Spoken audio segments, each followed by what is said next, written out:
Now, I feel like this is completely undisputed, but My Hero Academia is peak absolute fiction.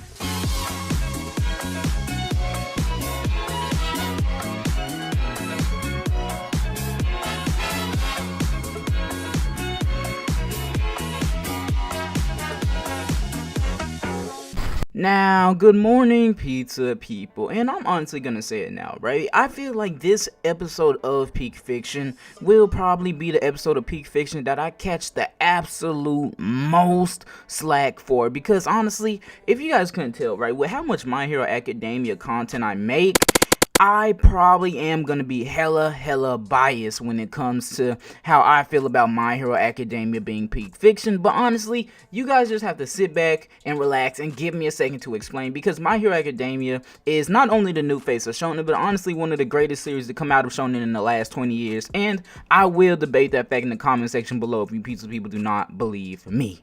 So to begin off, right, My Hero Academia is just one of those series where, like, once it started off and it really got the ball rolling, which was, like, in the first, like, chapter / episode, bro, you could really tell that My Hero Academia was gonna be, like, a star in the rough, okay? Because not only did it take, like, your basic shonen premise and flip it on its head, it did it 10 times better, right? So, like, usually you'll have a main character with no powers who's a headstrong, wanting to eat a lot idiot that just so happens to get powers because he's special, right? But the only thing about Deku, right, is that he never was special, and instead he was just a really smart protagonist. He's not one of those protagonists that like to eat a lot. He's just a regular kid who's hella smart and just truly idolizes heroes and strives to be one of them, despite the fact that he was born with no powers when everybody else in the world was born with them. Kinda sucks to be Deku though, because I was born with pizza powers, but that's a story for another day. That's my origin story. But, you know, like, with Deku having no powers and literally being the epitome of what it means to not be special, except from the fact that he was, like, kinda gifted when it comes to being smart, like, and I wouldn't even say he's gifted, bro. He just so happened to study a lot on superheroes, so his knowledge on superheroes, like, compared to a lot of other people, was, like, hella high up. And so, like, with Deku, like, having no powers and just being a regular smart kid or whatever, right, it was just interesting to see, like, they took the concept of being a hero from it being a physical thing of you needing powers to do it to, like, it's mostly a thing inside of you, if you know what I mean. Like, you truly have to have the heroic mentality if you truly want to be a hero. And this is brilliantly reflected, especially in, like, episode 1 / chapter 1, bro, when, like, every other hero was, like, seeing Bakugo get wrapped up and tangled up and, like, basically about to die and get suffocated to death, and they were like, I guess All Might's gonna show up eventually, and, like, they were just sitting there waiting, and All Might himself was even in the back, bro. He was like, I guess one of these other heroes will handle it, and they just didn't want to go in because, like, either they were too scared, feeling like they couldn't handle it, or, like, they just was too lazy to do the job, bro. But you see that Deku, this kid with no powers, with, like, nothing that he could possibly do to stop this situation at all, ran in when all these other pro heroes were surrounding, like, this villain that was about to kill this child. Deku ran in by himself, not caring, just knowing the fact that he needs to save this person, and he ran in there knowing that he could possibly die, bro.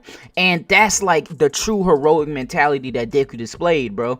And it honestly kind of showed that Deku is probably more fit to be a hero more so than a lot of these other pro heroes who were just kind of sitting around. Like, thankfully, All Might jumped in and saved the day, because if he didn't, Deku would have been splat and he would have been suffocated just like Bakugo was. But that's not the moral of the story. The moral of the story is that Deku still ran in there knowing that he could possibly die if he did so. And granted, by the end of the episode, right, Deku, like, he eventually did earn the right to be All Might's successor and get the power of One for All, so he could actually have powers and become a hero. But, like, that's not the point of the story, because, like, at the end of the day, right, Deku didn't know, like, if he ran in there right then, despite the fact he didn't have powers, despite the fact that he already met All Might, that, like, he was gonna get One for All, bro. He was just doing it just because he was the only person who was willing to do something. And I think that's, like, what truly makes My Hero Academia peak fiction, right? It's because they play with this, like, whole concept of what does it truly mean to be a hero, right?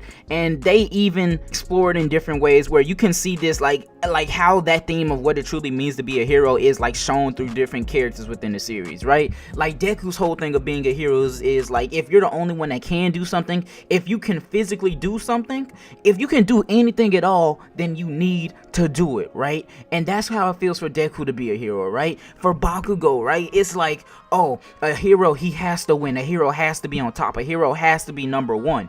Like, if you're a hero, you have no excuse not to win, no matter how hurt, no matter how much you destroy yourself. You have to win. For Todoroki, being a hero could mean like coming into your own, not relying on his dad's power and doing it his own way, becoming number one hero through his own means. Like, there's so many different examples. Like Kirishima, for example, being a hero for him is like being unbreakable. Like, literally, that's why his main move is called Red Riot Unbreakable, because he really wasn't willing to give up in order to protect Fat Gum in that very moment. And in the essence, that's him showing like what it means to be a hero to him, a hero who doesn't give up no matter how tough, how rough you get. Like, him and Bakugo's ideals are hella similar, and that's why I think My Hero Academia is peak fiction, bro, because they play with the idea of what it means to be a hero, what it means to achieve something, what it means to protect and help people. Like, quite honestly, this series truly is peak fiction, and it even plays with it even more because we get to see like from the villains' perspectives of what they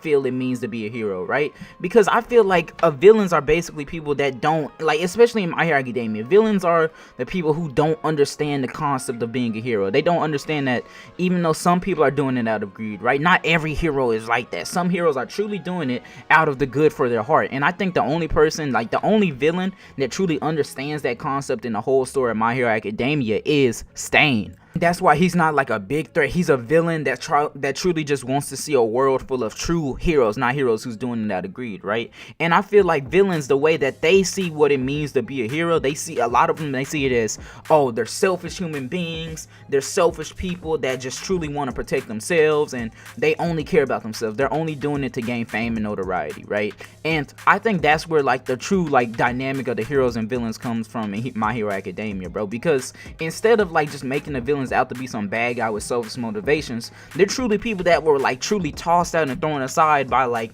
unfortunately, like the bad heroes in this world that weren't able to protect and save them. Because let's be honest, heroes can't save everybody, right? And instead, like, the villains, they didn't take that and just go be sad or anything like that. They took that and they ran with that concept that all heroes are bad. And at the end of the day, right, like, My Hero Academia is less of a battle of like oh, good versus evil trying to rule the world, and more of a battle of concepts of people feeling the world should be ruled this way, people feeling the world should be ruled a different way, bro. And I think that's why My Hero Academia is so good, because like you get a lot more out of the emotional like struggle of concepts that both people have. Like, when you have two ideologies that are so strong like that, and like neither side is willing to give in, eventually one side has to fall completely. And I feel like that's where like a lot of the struggle from My Hero Academia comes from. The best part about it is that people are literally trying to make the world a better place, but in their own separate ways. They're trying to rebirth the world new. For the villains and for heroes, they're trying to protect the world as it is.